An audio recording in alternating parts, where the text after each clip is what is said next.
Discipline and consistency. Discipline and consistency. Those words I've never forgotten.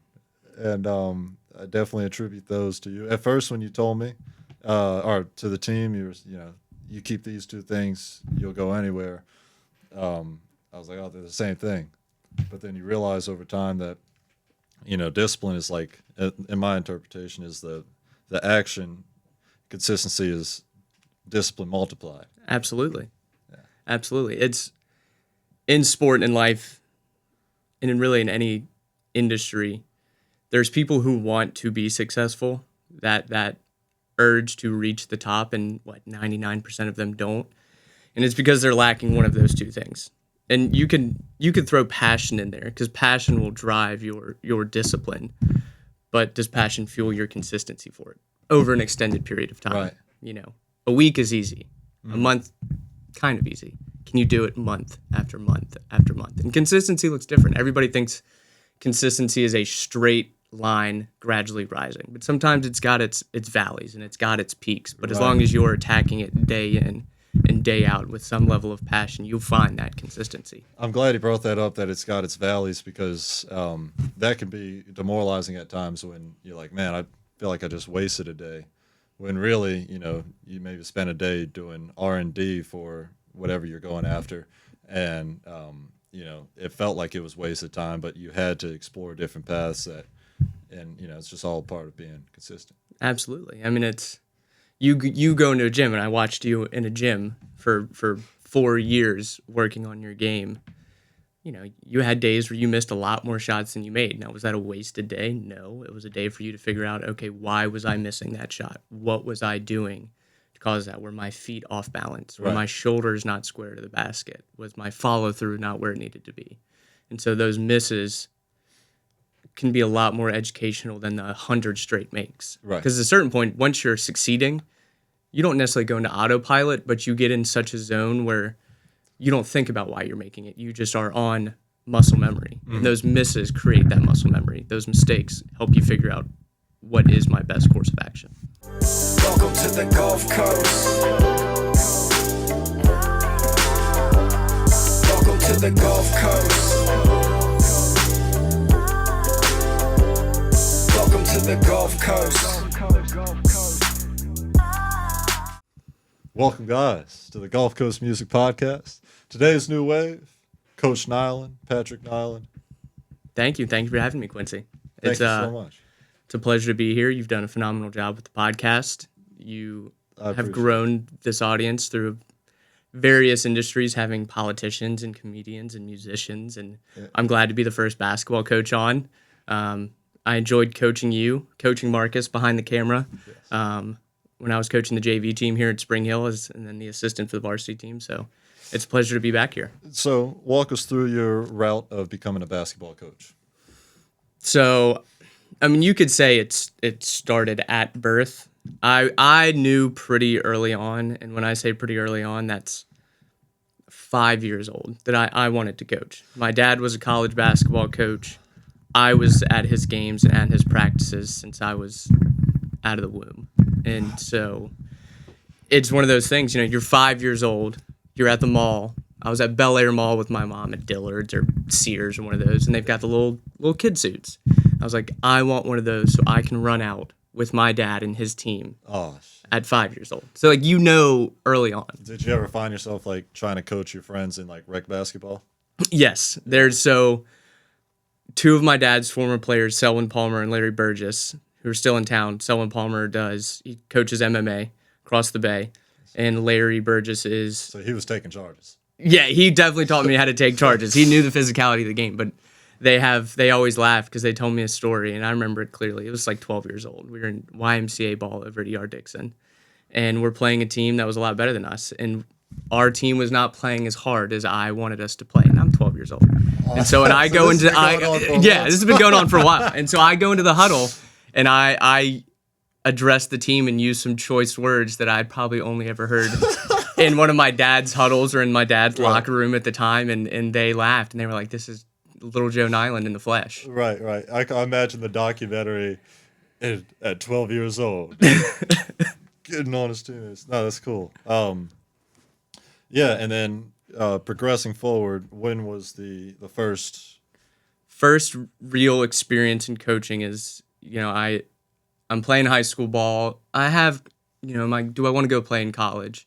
Am I doing the things that I needed to do to go play in college? No. I was the high school kid that instead of waking up and going to the gym at 6 a.m. like a college player needed to do, one percentile? the 1 percentile, I would have rather slept in. And that, I look back on that and go, well, can't change things now, but maybe I could have done things differently. But I ultimately decided, It all works out. yeah, it does. And I ultimately decided, my senior year, I was diagnosed with being short and unathletic. And so I understood maybe playing in college isn't the route. So I'm going to go be a manager. And so I was a manager for South Alabama's basketball team all 4 years in college. I got to be the head manager. And so when you're a manager for a team, you're in the office every day. So you're learning from those coaches. You're learning how college coaches operate. And I knew ultimately I wanted to coach at the college level. So that was the best experience I could have had wanting to get into the profession. Absolutely. How did you progress into an Alabama position? So my senior year at South, the season had just ended. I wanted to go be a GA somewhere, a graduate assistant for a college team. That's kind of the next step in the profession as you get into it. And our staff had gotten let go. We didn't have a very good year. And so a new staff comes in. The current head coach now, Richie Riley at South Alabama, he gets hired. And his staff comes in, and one of his assistants, Adam Howard, and I could never thank him enough for this because he didn't need to do this, but he's out recruiting one weekend, and he comes back, and he's like, Pat, I was sitting next to John Pelfrey, who's an assistant at Alabama at the time, and he was just mentioned to me they needed a GA. So if you know anybody in there that has connections, put your name out there. Right. And I did. I knew Andrew Steele, who was our director of basketball operations at South that year, and he played at Alabama. His brother Ronald Steele was a legend at Alabama, and so Andrew put me in contact with some of the guys that worked there, and I sent him my resume, and I went and worked at camp over the summer, which is essentially an in-person interview. Right. And I got the job, and it was a very, very fun 2 years up in Tuscaloosa. I got to work under Avery Johnson his last season, and then he got let go. So in 2 years, I worked with two staff that got let go, and you learn a lot from that. Absolutely, like we talked yeah. about. You learn, as a coach, you look at all right, what are the writings on the wall that a program maybe is not doing what it needs to do? Right. And then Nate Oates gets hired for my second year as a GA. And, he's been there ever since. And look at the success Alabama basketball has had since then. And Yeah. learning from him and his style of play and his philosophies and his demand for work ethic, Right. I've taken so much from that. So, and then when you come to Spring Hill, I imagine there's a difference, obviously, between Alabama and Spring Hill. It's a different size, different program. Was there a transition that needed to be made in terms of your habits? Habits, I'm not quite sure is the right word. It was adjusting to be, it's just me and Coach Kennedy. So Right. a lot more responsibility because at Alabama, you're one of 13 staff members. Right. So now being one of two, there's a lot more responsibility, a lot more things that were on my plate that I needed to do. But then it was adjusting and being, how can I be the best assistant coach? And it's a funny story because before I got the GA spot at Alabama, Coach Kennedy had just gotten the job here. And he and I went to lunch, and he actually offered me the assistant job in 2018. And he understood, I ultimately took the Alabama job. But in that lunch, he goes, what is the best quality of an assistant coach? And I'm sitting there trying to rack my brain, recruiting or analytics, anything like that. And he goes, no, Pat, it's loyalty. It's loyalty to the head coach who's hired you, and that loyalty will then drive your work ethic. And I thought that was very profound, and I always stuck to that. 4 years at a D2 as an assistant coach working under Coach Kennedy. I couldn't thank him enough for what he taught me and the experiences I got out of that. And, in the coaching profession, everyone's on the move. One job to the next. Guys will move 7 times in 7 years. So for me to be here 4 years in a row, have an entire recruiting class that I'm very proud that Coach Kennedy and I were able to bring in, and the all-conference players that we brought in. Absolutely, man. I think just from the outside looking in, the recruiting that Spring Hill does for a smaller D2 school, it stands out. Yeah, and Coach Kennedy is such a great recruiter, especially of international players. Right. You look back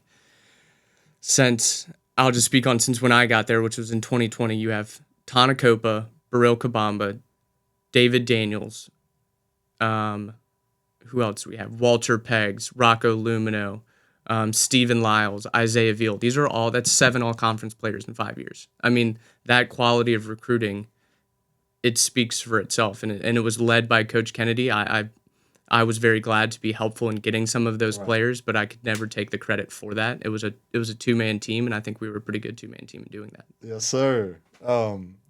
Let's talk about the JV program. Absolutely. 2 JV stars in the room right here. Yes, sir. We got some all-conference members. So, getting up at 5:30 a.m. for 6 a.m. practice, or earlier. Yeah. Inhumane hours for JV basketball practice. Talk about discipline and consistency. What drove you each day for that? Do you think? I think a lot of it comes to passion, and that's something, like I said, you can attribute that to any successful person in any industry. If you're truly passionate about what you do, waking up early and staying up late doesn't bother you because you don't look at it as a chore. You look at it as an opportunity. And my opportunity, I looked at it as I get to be a head coach. Now, I was the assistant coach for the varsity team, and not a lot of people really understand this concept because it's not you understand it at the high school level. You have a varsity team and a JV team in some schools, a freshman team. But at the college level, you don't really hear a lot about JV programs. Right. And they're UNC has a JV program. Like, there are big D1 schools who have them, but a lot of the times where you see Michael Jordan, where you see a lot of D2 schools, small schools who need help with admissions, who need help getting kids into school, they'll have JV programs because it's another recruitment tool. And so when I got the opportunity to be the head coach of the JV team, like, I was licking my chops because I wanted to be a head coach, and this was the best experience. Because to a certain degree, not that it wasn't important, and not that we didn't have a phenomenal time, We had a great time. But there's a little less pressure. I wasn't getting fired if we went 0-5 or 0-10. Right. Now, we did a lot more winning than losing, and I'm very, very proud of that. Yeah.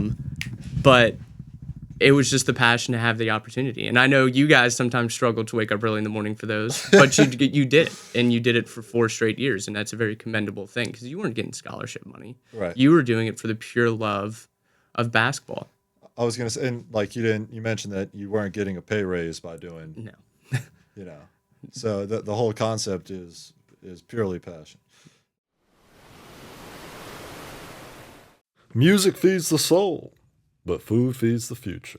Right here on the Gulf Coast, thousands of families don't know where their next meal is coming from. Feeding the Gulf Coast is changing that tune one meal at a time. Imagine this. For every $1, you can provide up to 5 meals. That's like turning a quiet solo into a full-blown jam session of hope for someone in need. Let's turn the volume up on kindness and down on hunger. Visit feedingthegulfcoast.org to donate today, because together we can make sure no one goes hungry on or off the stage. Feeding the Gulf Coast, because every community deserves an encore. Whoa, whoa, whoa, don't let the dogs out. The City of Mobile Animal Shelter has many loving pets ready for a nice home. Whether you're looking for a dog like Snoop or a cat like Doja, the City of Mobile Animal Shelter is where you can find your next friendly companion.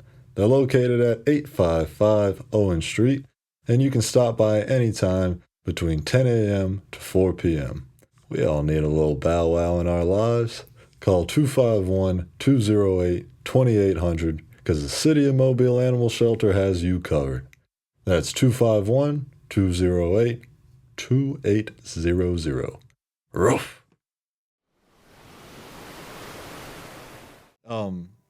Are there nuances to being a basketball coach? You mentioned, like, in Coach Kennedy saying that loyalty is the most significant aspect.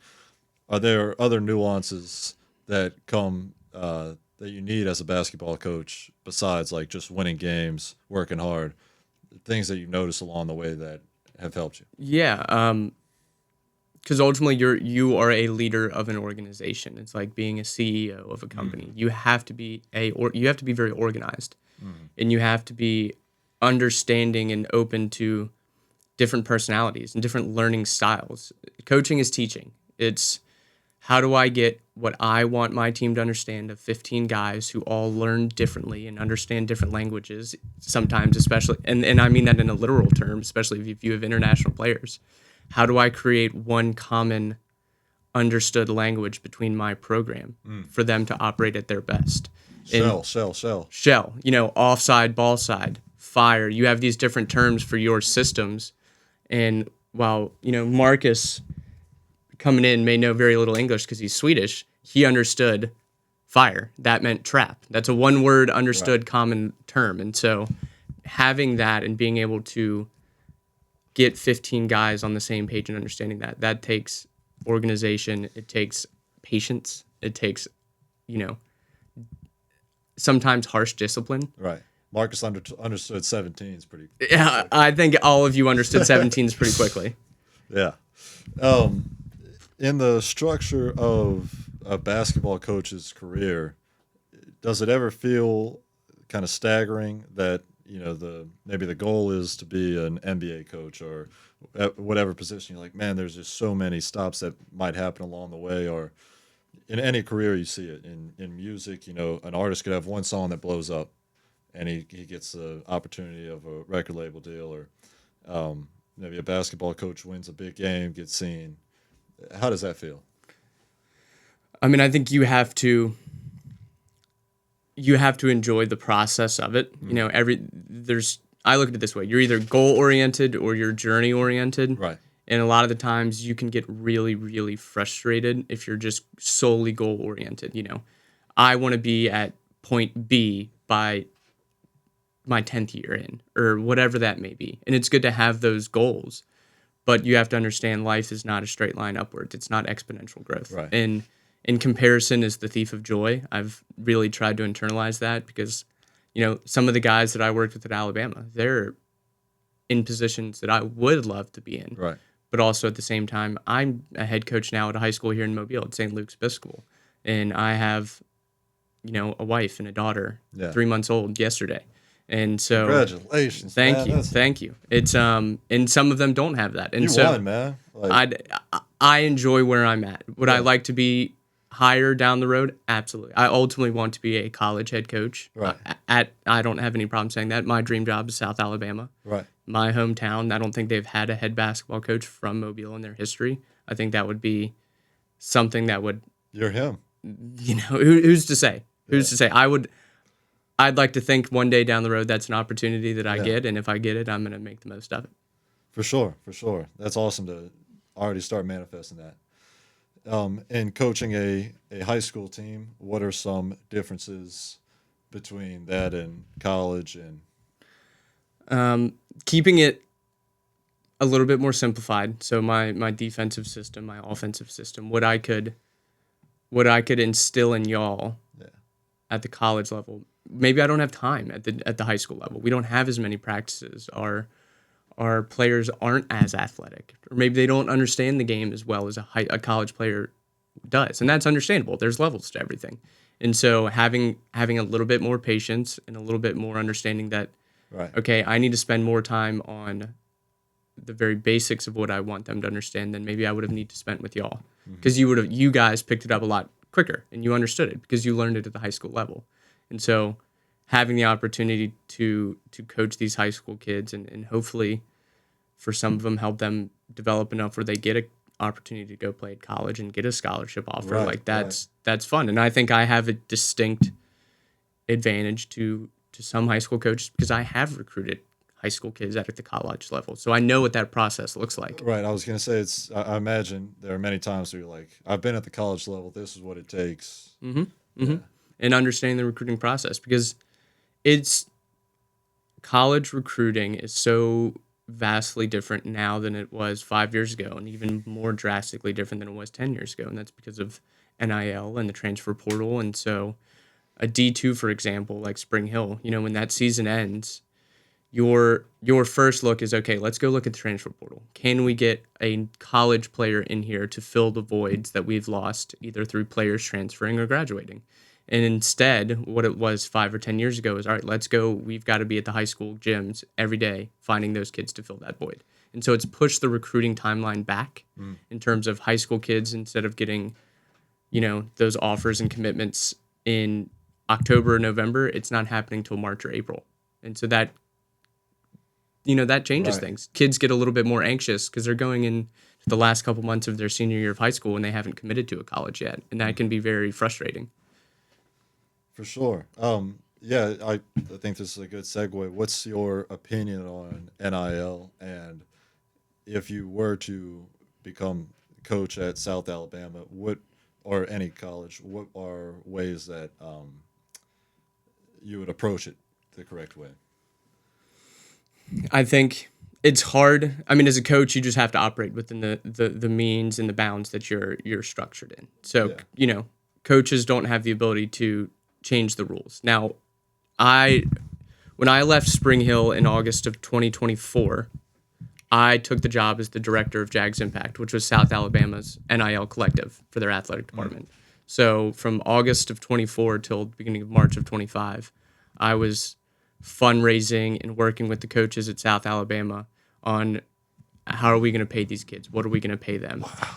And Is that's a new position then to have because of yeah, I mean, I was, I guess in theory, the first full-time person doing that at South Alabama. And it was a lot of fun. I very much enjoyed fundraising the money, Right. and hosting those events and going to the sporting events and interacting with the fan base, figuring out how to pay it out for the individual teams and the individual players, maybe not so much as fun. Yeah. But it was a very, very good experience for me because it helped me understand what NIL is and what's revenue sharing. Because revenue sharing and NIL are different. Now, as of I think it was June 1st, through the House settlement, you have revenue sharing. So colleges can now directly pay student athletes versus NIL was more third-party entities or marketing deals or advertising deals.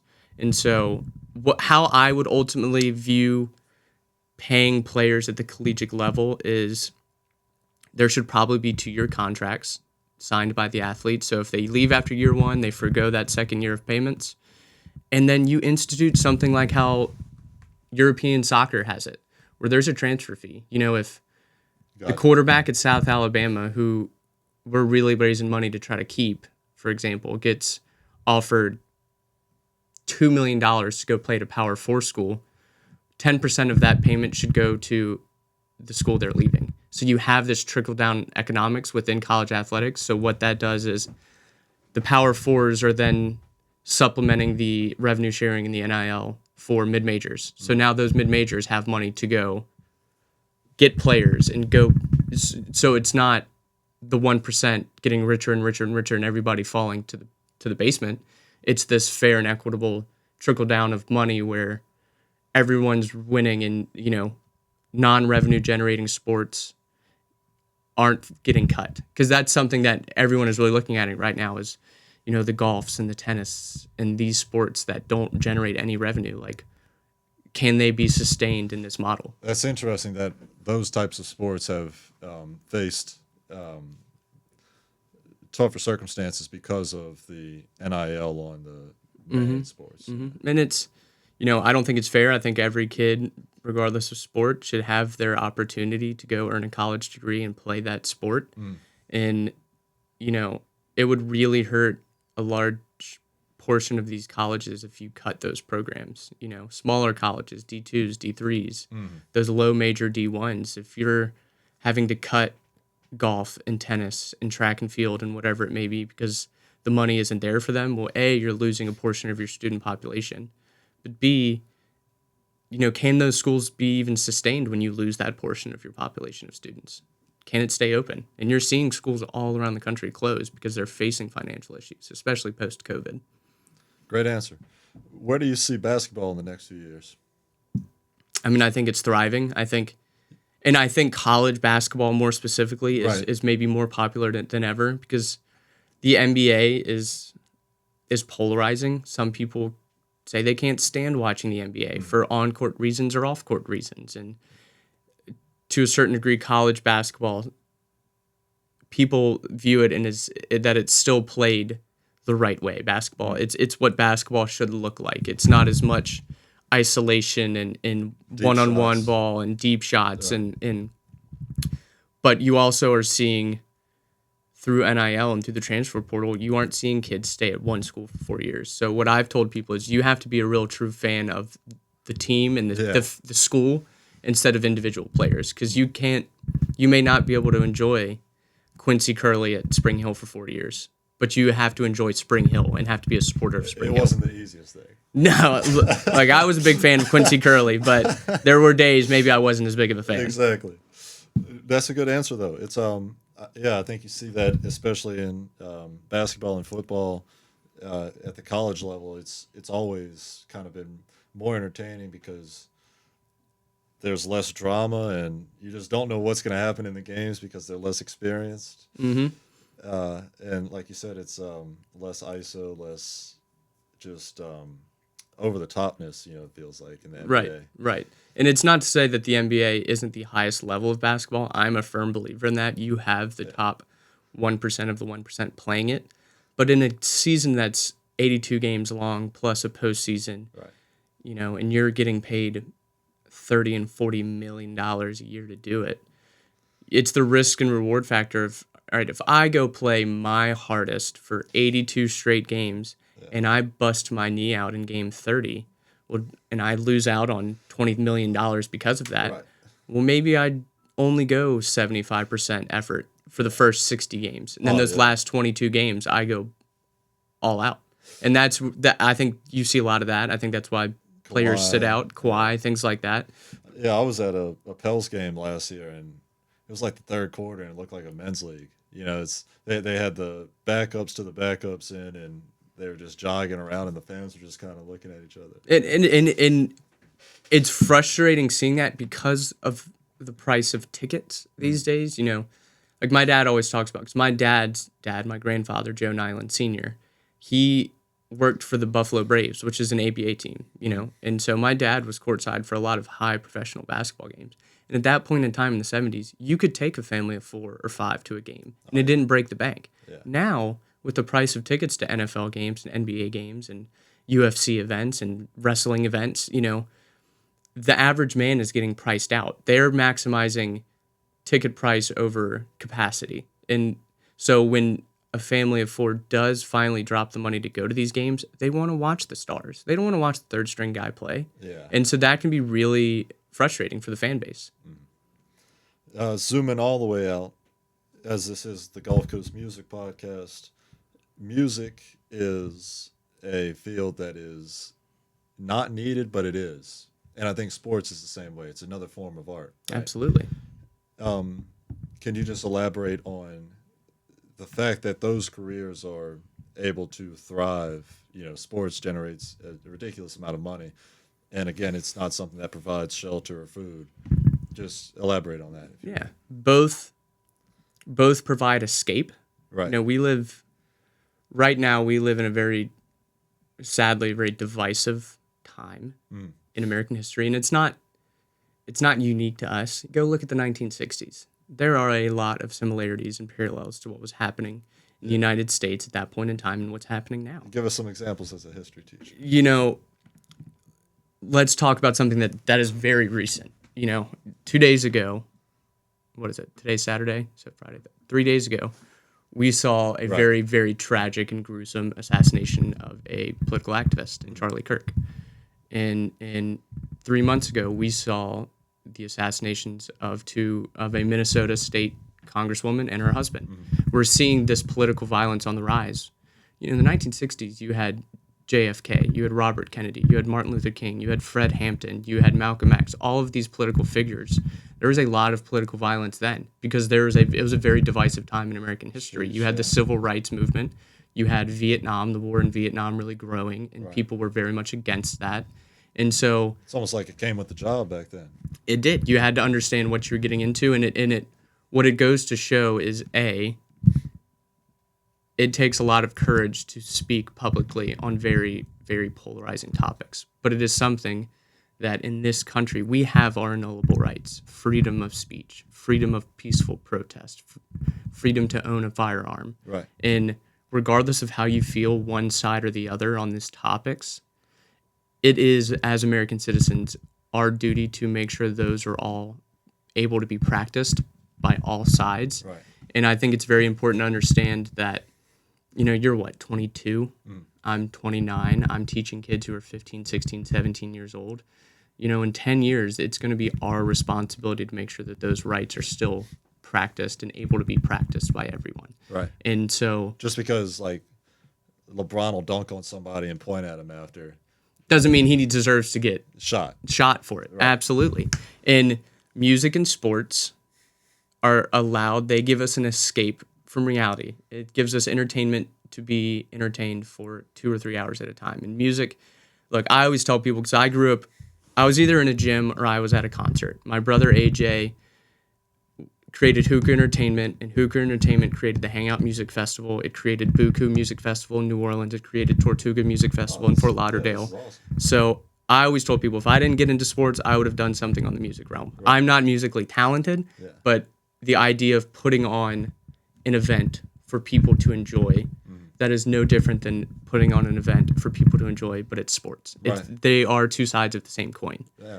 And that escape is much needed right now. People need those 3 hours to not worry about how are we going to put food on the table, or am I going to see something gruesome on social media or on TV? I'm going to get to watch my favorite athlete dunk on somebody, or I'm going to be able to watch my favorite musician perform my favorite song. Yeah. That serotonin boost is needed. Yeah. Are there ways in which teaching adolescent, high school youth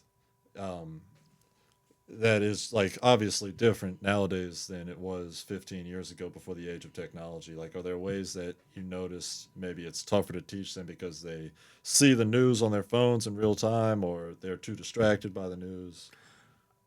It is different just because, like when I was in high school, we didn't have laptops. Right. And everyone has laptops now. And so my approach is, I don't mind if you take notes on your laptop, but your quizzes, your tests, your homeworks, that is going to be done on pen and paper.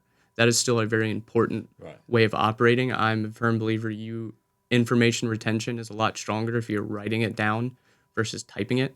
But I think whether it's through social media and how they view it and digest it, I think their attention spans seem to be shorter. In a 45-minute lesson, I have to take small breaks to give them their little outlet to talk. And I don't mind if they talk in class. I'm not one where I need pure silence in class, because I want them to feel safe and comfortable in my classroom, but I also want them to learn. And if they need, 2 minutes out of every 10 minutes to just talk to each other, I can take 2 minutes. Gotta call a timeout. You gotta call a timeout. Like you can't go balls to the walls for 50 straight minutes. You're gonna gas them out. It's the same thing as sports. Yeah. My last question: in coaching different levels, what do you which age group do you presume would be the toughest to coach, and why? Because the NBA, they get paid a lot, but is it the toughest to coach because they're so skilled? What do you think in terms of winning games? That's an interesting question. I think at the NBA level, you're more managing egos than you are coaching per se. Now they're still practicing, they're still game planning, they're still doing all that, but it's those players are so skilled that it's more team, like meshing them. You've got to make sure 5, 6, 7 guys in your rotation know how to play their best with each other and understand each other, and I think they're the best at doing that. Right. College, it's getting them to buy into your system, because they're all coming from different backgrounds, different high school programs. So they may have only ever played 2-3 zone or man-to-man, and so you're having to get them to understand that. High school, it's truly teaching them the fundamentals of how to be the best basketball player they can be with their limitations, because there's far more limitations at the high school level than there are at the college or NBA level. And then anything lower than that, it's just you're managing kids, and we all know middle schoolers can be really tough age group to just keep in line. Right. But at the end of the day, it's always an opportunity to help a young person or an adult get to their end goal, and that for me is one of the more driving things for me. Like that's one of the best things of coaching and teaching is all of these kids and all of these players you have, they have goals. And if I can be one cog in the wheel that helps them reach their goal, that is a very satisfying feeling to me. Now, I do want to win games, and I want to win championships. I've dreamt of standing under confetti and holding a trophy. Like, I have dreamt that, and I will do that one day. But along the way, being able to help people become their best self, that is ultimately the most satisfying thing. My dad gets more calls on Father's Day from former players Gotcha. than anybody I see. And that's something I look at and go, well, man, I hope in 20 years I've impacted enough kids that Right. I get calls on Father's Day. Hey, thanks, Coach. I appreciate everything you did for me. I may have not liked you in the moment, Right. but 10 years down the road, I understood why you were so hard on me and how that shaped me as a person. Absolutely. Yeah. It's awesome to see the profound effect that a good coach has on his athletes. Last night, I've recently started boxing, and I'm at this boxing gym nearby, and our coach had us in the parking lot doing suicides. They weren't to the extent of 17s, but one time we were like shuffling, and I'm like yelling out, "Help! Help! Yeah!" You couldn't help it. It was ingrained. It was ingrained in your DNA after 4 years of working under me. Shell. Who's got me? Yeah. Absolutely. The other boxer just got it. Do you see similarities in boxing and in playing college basketball? Do you see how one could help the other? Oh, of course, man. Points when you feel tired and you have to keep going. The decision-making aspect. Boxing is like in basketball. There are ways in which you can kind of like, if you're on the opposite side, you can kind of take a break, catch your breath. Boxing, you don't get a chance to catch your breath. Because if you take a break, you're going to be on your back. Yeah, but I will say the attention to technique, like if I'm tired, I still have to shoot the ball the same way that I shoot it when I'm fully energized. And in boxing, you get really tired, and there have been points where like I'm kind of like turn this way and try to throw with the right hand, and it's sloppy. But I dial back to those days of keep the same form, Absolutely. Yeah. And that 2-minute drill that we did, 2 minutes of making two in a row at each spot. Yeah. Yeah, keeping that same form. You get tired of that drill. Yeah, you don't realize it takes a lot of energy to shoot for 2 minutes straight. Sounds easy. Right. Running a 17 sounds easy. Nah. Not when you do 7 of them back to back to back to back to back. to back. Coach, there were nights during that like month and a half stretch. The Thursday night, we would like talk to each other in the calf, like, how are we going to do this tomorrow? And then that night, I promise you, there was one night where I had a dream of Big John telling me that practice was off, and I was so excited. My alarm goes off. You got to wake up and run. And I check my phone, and there's no Big John texting me on that phone.